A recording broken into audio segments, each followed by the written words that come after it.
Picture a quiet suburban street in Illinois, 10 miles from Springfield, where pastel-colored houses line the block, their lawns dotted with tricycles and flower beds under a sky heavy with summer heat. It's July 2025, and in a cozy two-story home on Elmwood Drive, a 5-foot by 5-foot nursery, painted in soft blues with a rocking chair and a crib, becomes the scene of a chilling crime. Inside, Emily Harper, a 32-year-old mother with a strained smile and trembling hands, smothers her 6-month-old daughter, Lily, in the crib, later claiming a 5-foot ghost was to blame. The nursery, 20 feet from the living room, is eerily silent except for the faint creak of the chair, until a nanny, hired for night shifts, hears a muffled thud from the room 15 feet away and finds Lily lifeless. The nanny, Clara, a 40-year-old caregiver with a sharp instinct, calls the Sangamon County Sheriff's Department, stationed 5 miles away in Springfield. Deputies arrive, their boots echoing on the hardwood floor, flashlights sweeping the nursery's teddy bear wallpaper, 5 feet high. They find Lily's tiny body, a pillow pressed against her face, and Emily in the kitchen, 30 feet away, sobbing about a shadowy figure that took her baby. A search uncovers a journal under the crib, 3 feet from the rocking chair, with Emily's handwriting. "I can't do this anymore. She's too much." This wasn't a ghost. It was a mother's breaking point, hidden in plain sight. She blamed a ghost, but the real monster was her. Ever experienced something paranormal? Tell us below, and let's dive into this Illinois nightmare.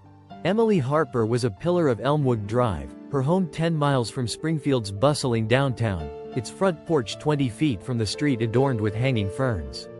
At 5 feet 4 inches, with auburn hair and a tired gaze, she was a former librarian who quit her job 2 miles away to care for Lily, her first child, with her husband, Daniel Harper, a 35-year-old mechanic working 3 miles away in Chatham. Their marriage, strained by sleepless nights and Lily's colic, showed cracks. Neighbors heard arguments 50 feet from their open windows. Clara, the nanny, lived 100 feet away and noticed Emily's growing detachment, her eyes vacant during feedings 5 feet from the nursery. Another neighbor, Tom, a 50-year-old teacher 150 feet down the street, saw Emily pacing the backyard at midnight, 30 feet from the house, muttering about no way out. Deputy Sarah Holt, a 14-year veteran with a knack for spotting lies, led the investigation, joined by Detective Ben Ruiz, a 38-year-old from Springfield, 5 miles away. The pillow, found 3 feet from the crib, had traces of Emily's skin cells, tested 5 miles away. The journal's entries, dated weeks before, detailed Emily's despair. "Lily cries all night.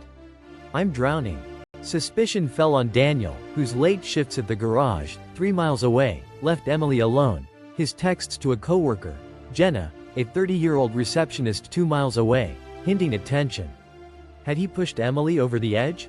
Clara's friend, Lila, a 45-year-old nurse 5 miles away, saw Emily buying sedatives at a pharmacy 3 miles from home, her hands shaking.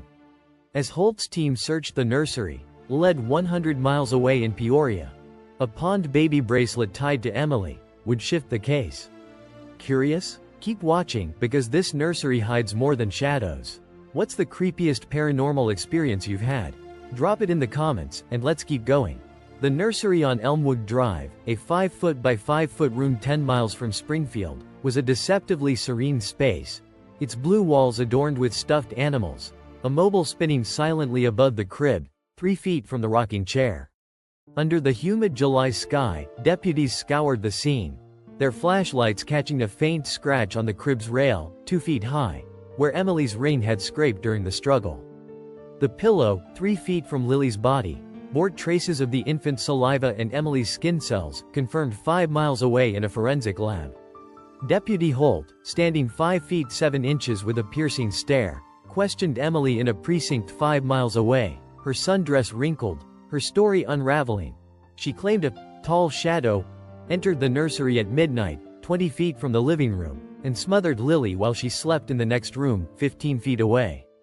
But Clara, the nanny, heard no footsteps, only a thud from the nursery, 15 feet from her guest room, and found Emily standing over the crib, her hands trembling. Detective Ruiz, reviewing Clara's call log, noted her 911 call came at 1 a.m., 100 feet from the neighbor's phone line. A search of the house, 30 feet from the kitchen, uncovered a hidden drawer under the nursery's changing table, 4 feet from the crib, with a bottle of sedatives and a note. "Make it stop." Daniel, questioned 3 miles away at his garage, admitted to arguments with Emily, 50 feet from their bedroom, but swore he was working late, 3 miles from home. His alibi backed by a coworker 2 miles away. Clara's testimony, given 100 feet from the house, painted Emily as overwhelmed, snapping at Lily's cries 5 feet from the nursery door. Tom, the teacher, saw Emily burning papers in the backyard, 30 feet from the house, days before. The ashes later found 10 feet away containing fragments of a letter about failure as a mother. Lila, the nurse, reported Emily's sedative purchase 3 miles away, and overheard her muttering about ghosts at a cafe 2 miles from the pharmacy. A new witness, Jonah, a 48-year-old delivery driver 5 miles away, saw Emily wandering near a park 3 miles from home, clutching Lily's blanket and crying. Forensics, 5 miles away, found no signs of forced entry in the nursery, 20 feet from the front door, debunking the ghost intruder. The Peoria lead, 100 miles away, was a pawn shop where Lily's bracelet, a silver chain engraved with her name, was sold by Emily a week prior. A second lead, 50 miles away in Decatur, a pharmacy record of Emily's sedative refills, hinted at deeper issues. Another figure, Mara, a 42-year-old neighbor 200 feet away, saw Emily staring at the nursery window at night, 15 feet from the crib, her face blank. Who else knew her despair? Drop your guess in the comments, because this nursery's secrets are darker than any ghost. Ever felt a paranormal chill? Share below, and let's keep unraveling.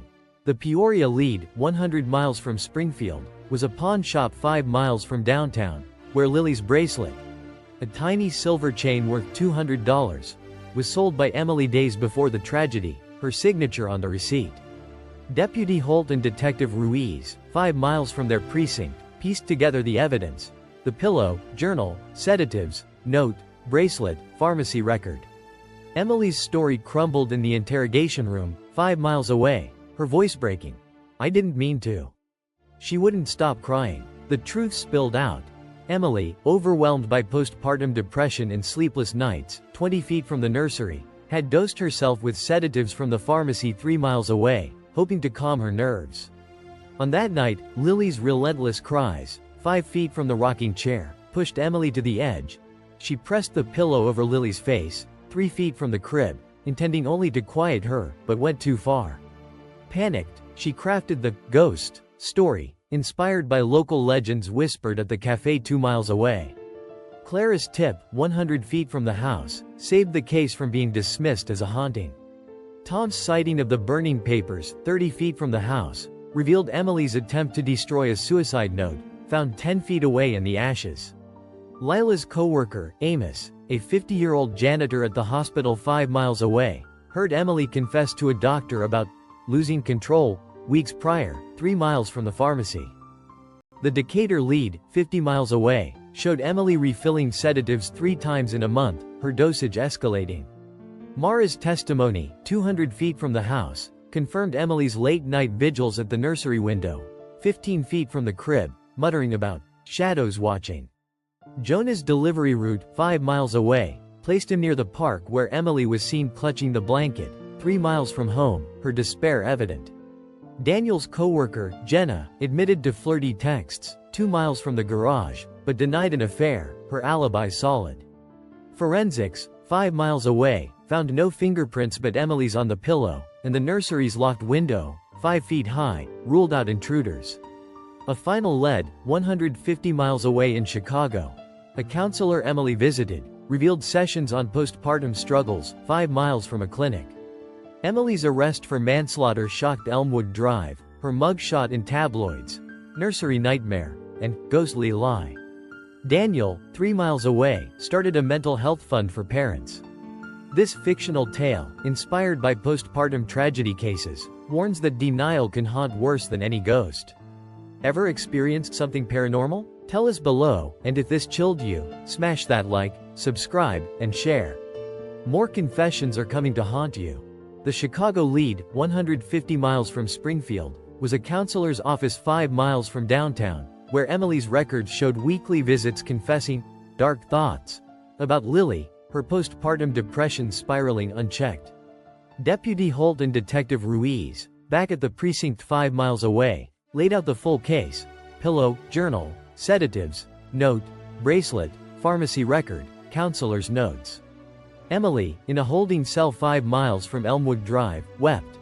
I loved her, but I broke. The nursery, 5 feet by 5 feet, was her sanctuary turned prison, the crib 3 feet from the rocking chair where she sat, sedatives clouding her mind, 20 feet from the living room where Daniel slept, unaware.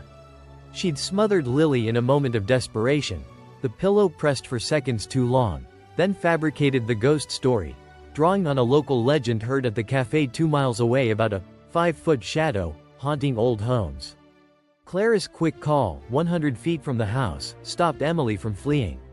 Amos's hospital confession, 5 miles away, revealed Emily's plea for help, ignored by an overworked doctor 3 miles from the pharmacy.